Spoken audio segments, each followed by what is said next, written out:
For Session Update, I'm Shannon Lurkey. Legislative leaders and Governor Dayton met Saturday evening to see if they could reach a global agreement on remaining session items like the tax bill, the supplemental budget, and emergency school aid.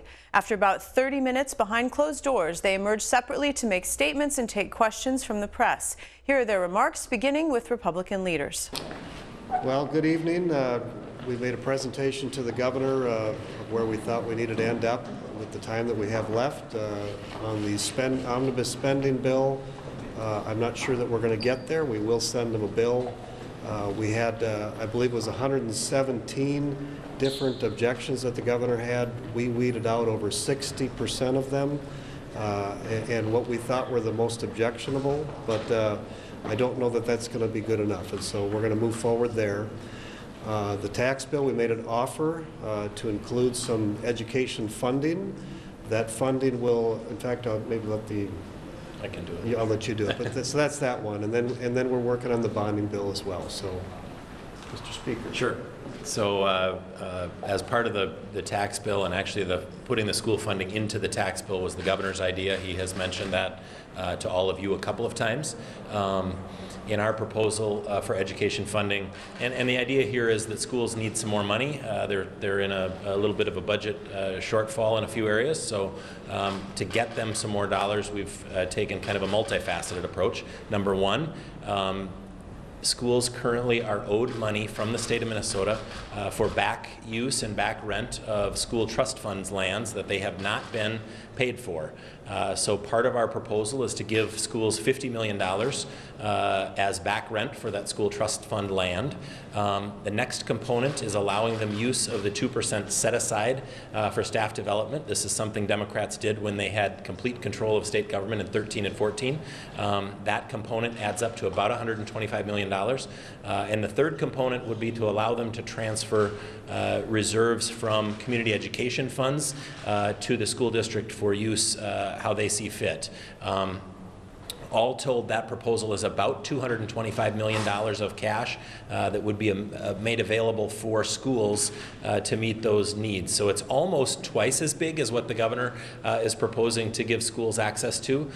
So we think this is a really serious proposal, and these mechanisms that we're using, one of them is money we already owe to schools, and two of them are mechanisms that Democrats have used themselves at times of shortfalls, emergency situations like this, to give schools access to more funds, and that's really the main goal here. So we see it as a real proposal, and I think the governor received it that way, and I think we'll keep talking about that. Yeah, and let me add one more there, because that's not all of the education funding. In the bonding bill, we're going to include $25 million of cash for school safety. And so if you add that number, we're at $250 million plus the $28 million that we have in the spending bill. So it's a very, very significant offer. We spread it across all three bills, in addition to the pension bill, which also fixed the education pension. So all in all, we felt like we offered a very fair package of legislation. Our hope is that he signs all of it, but that will yet to be seen. Are you planning to take up the supplemental budget bill tonight? Yes, based on our conversation this evening, the Senate will take up the supplemental spending bill tonight. And the House? We will wait patiently for the Senate to send it to us, and we will take it up tonight as well. So to be clear, there's not a standalone school safety bill. It's wrapped up in this larger proposal you guys have. There are two pieces dedicated specifically to school safety. One of those is in the supplemental spending bill. That's about $28 million. The next piece of school safety is in the bonding bill. It's a $25 million cash appropriation within the bonding bill for schools to use for capital improvements on their facilities. And then we also are giving a large amount of new dollars that have a lot of flexibility that schools actually could also use for school safety, but they can use those dollars in the tax bill however they see fit. And your sense is, after presenting this to the governor, is that he's willing to consider this?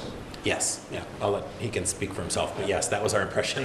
And obviously, when you hear the numbers that we're talking about and the sources, this is a great proposal. Much of it are mechanisms that the Democrats have used themselves in the past to give schools flexibility and really to give schools access to resources in case they do have a shortfall. So.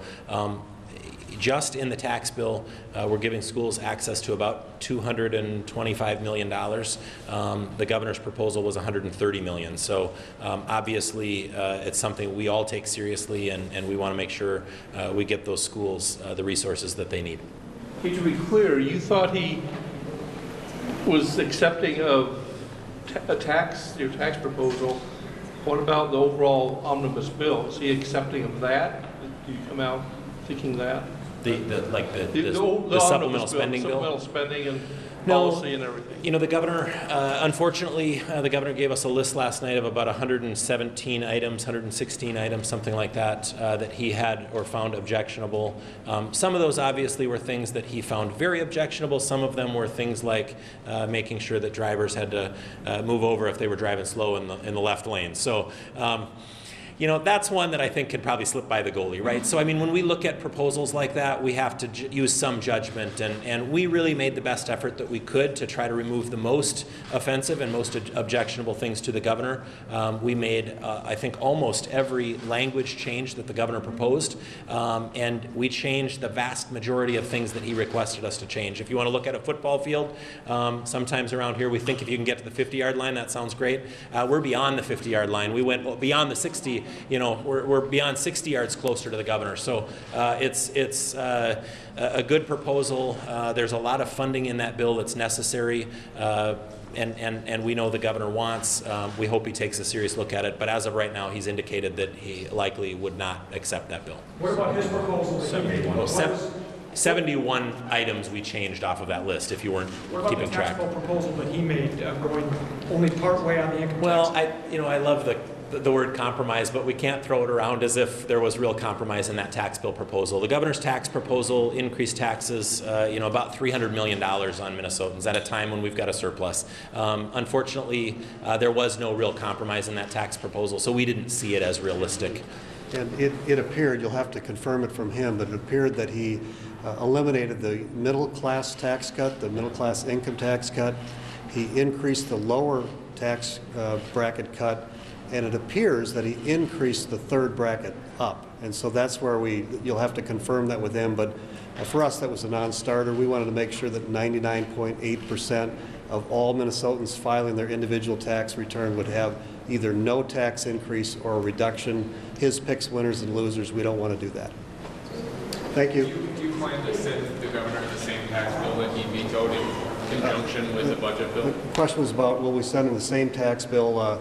The two tax chairs met with Commissioner Bowerly early this morning. She had some changes that she would like. Any of those that we can accommodate, we will, but the basic tax bill will be the same.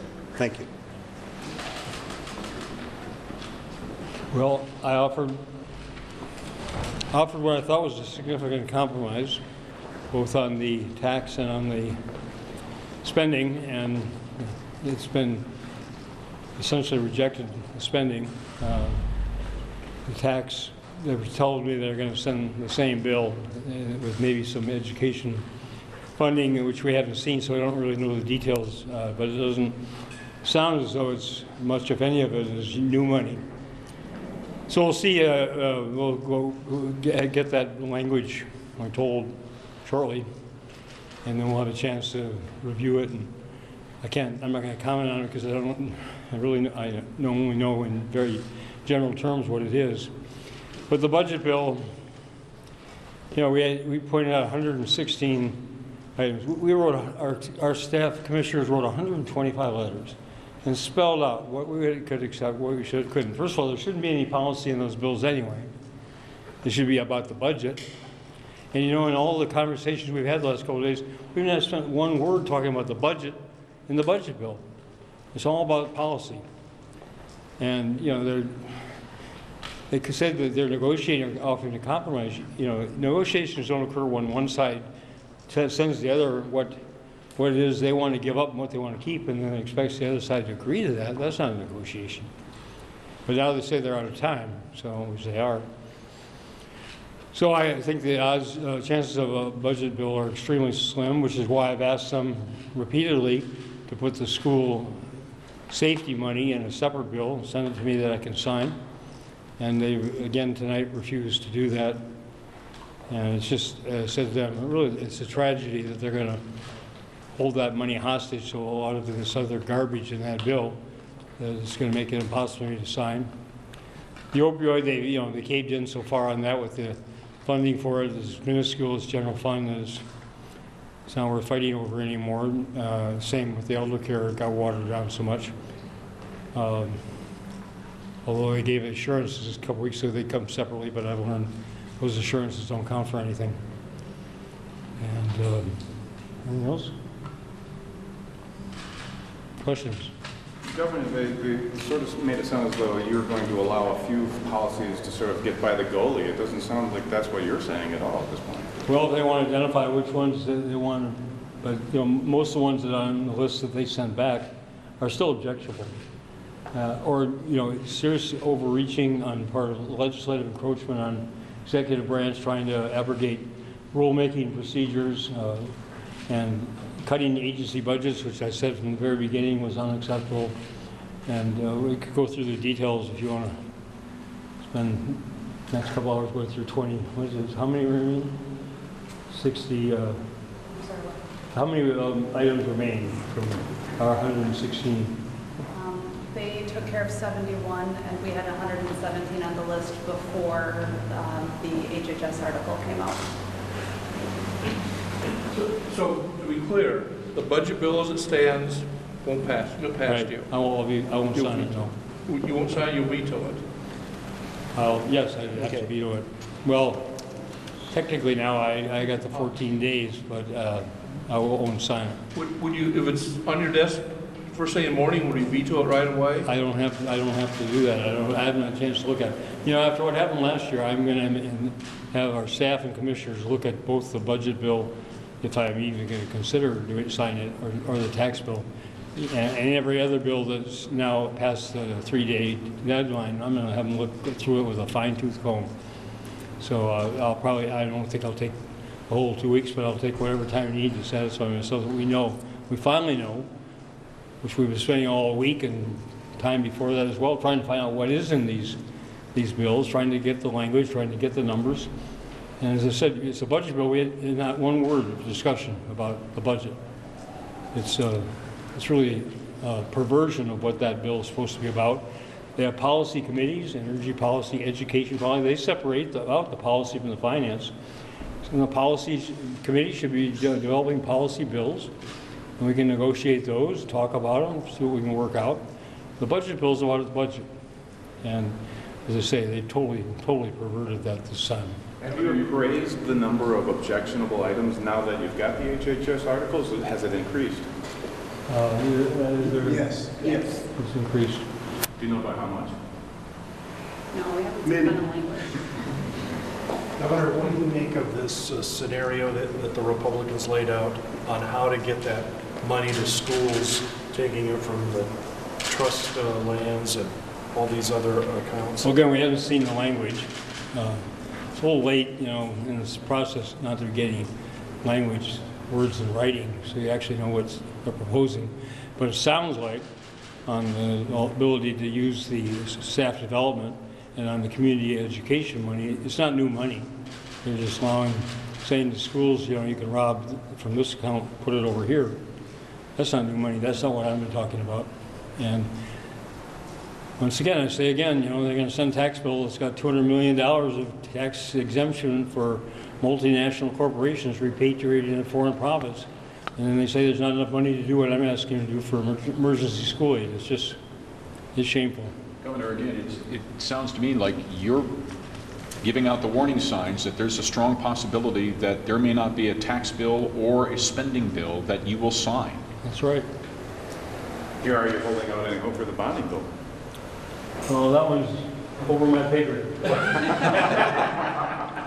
Well, I did finally receive a spreadsheet from the Senate Republicans about 6 o'clock tonight, And I indicated to Senator Gazelka in that room that Senator Pappas and I, my lead on bonding, would review that and would send back to them sometime later tonight or early in the morning provisions that Senate Democrats need added into the bill in order for it to guarantee passage. Do you have a figure that you've sort of identified where it has to be? Well, Senator Pappas and I haven't gone through the spreadsheet yet. We have a list of what our members' priorities are. We don't know how many of them might be included, but I would say somewhere between the 825 they passed and the Senate's $1.5 billion amendment that we tried to offer the other day is somewhere in between there is where the deal is. How high on that list is St. Paul's River Center parking ramp? Well, I believe in that spreadsheet. That was one of the things I looked for because the Senate had $4 or $5 million for initial engineering and probably some demolition. I believe that's what's in their proposal. So Senator Pappas and I need to discuss whether we could fit the balance that's needed into a final bill. But it's a big project, and it's always been difficult to fit into a bill of, that's why it didn't fit into an $825 million bill. It's too big, and the bonding bill's going to have to get significantly bigger, probably north of $1 billion to fit that project in.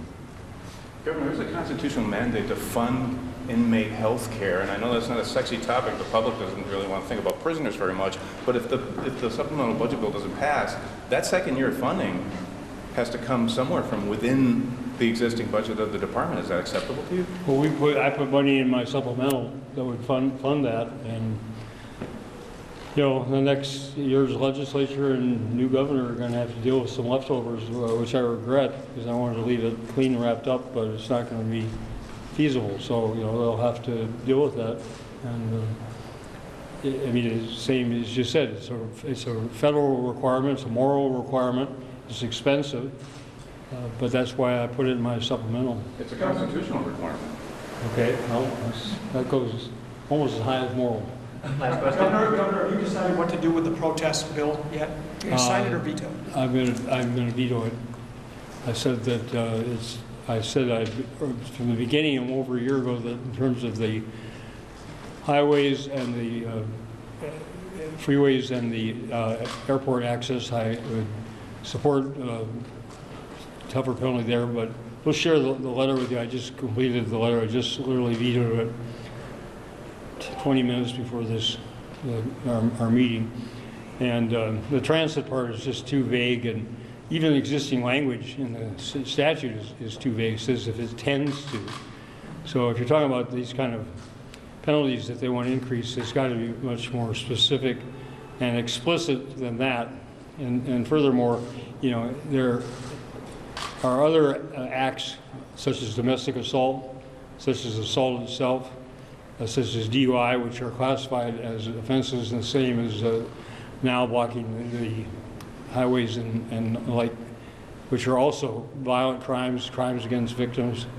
So I think it fits within that general category. And if there are additional acts committed, such as assaulting a police officer, that is a more severe crime as it should be. It's a gross misdemeanor. So the letter explains all that. Does that go for the critical infrastructure bill too, which I think is also traveling separate? I think that's is that traveling separate? It is. You'll receive it in the next couple days. Oh, that one. So first of all, I vetoed the bill that said Enbridge could do whatever they want. And I have to look at the language of this one, but I mean, you know, I'm going to withhold comment till the PUC acts because I don't want to abrogate their responsibility, and that's the whole reason I vetoed the Enbridge bill. It's just an unconscionable abrogation of what's the PUC's responsibility, which has been in existence for decades, which has served the state so well and made these kind of very difficult, controversial decisions after careful thought, evaluation. For them to just go up there and just slam dunk a bill that says we're going to wipe that out and let Enbridge do whatever they want. I mean, even Enbridge wasn't asking for that bill. It's just a political pandering to whomever, and it's shameful. Are you going to stick around tonight? Is it anything else for you to do? No, there's nothing else for me to do. Well, I've got a couple more letters I've got to write, but I can do that back at the residence. I'm going to be back tomorrow. I've got a couple of press events, but I'll be back right after that, and I'll have my great staff here ready to, and commissioners ready to weigh in my absence. If they can work everything out before I show up, all the better. What's your feeling now, doing the last day they can pass bills tomorrow? I'm not optimistic that we're going to get a budget bill or a tax bill. I'm not optimistic I'm going to get the education funding. I think this session has been a shambles. And I think the failure to even manage the final weeks and days has been the worst I've ever seen. And the abrogation of